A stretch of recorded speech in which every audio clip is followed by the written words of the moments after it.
Morning everyone, today is Tuesday, April 8th. Let's go ahead and get into our NASDAQ top-down analysis. So this morning we are going to be starting on the quarterly chart. So each candle here represents 3 months.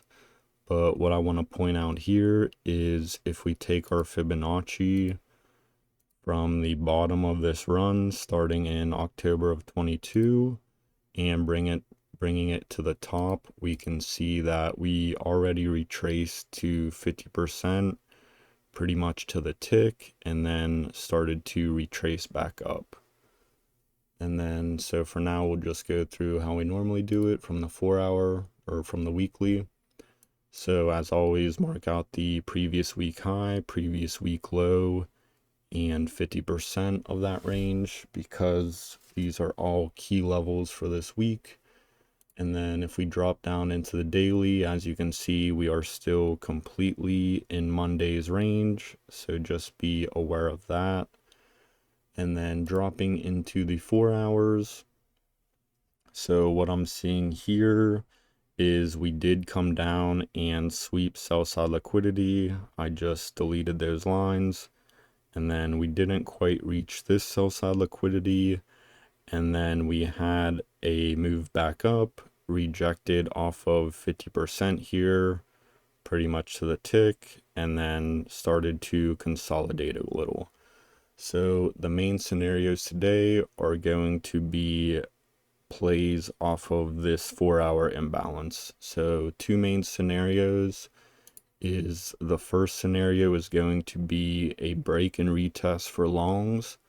So we just wait for a push above 50% here.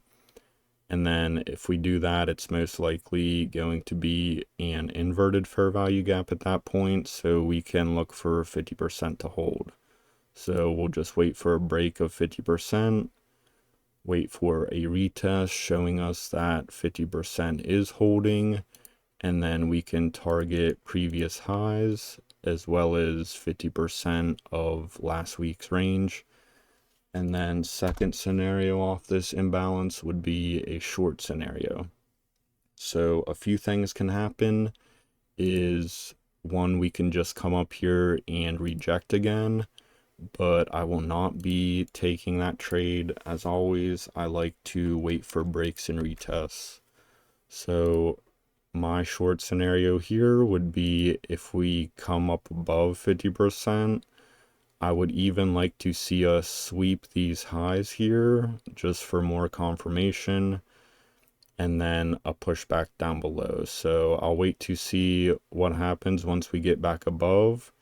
But if we get back above and then come back down below 50% and can't, hold above, I would just wait for a retest showing us that we are in fact not going back above 50%, and that would be a good short opportunity to target these previous lows as well as previous week low and these levels down here. But we do have, both downside and upside levels, so definitely no shortage of targets, especially in this volatility.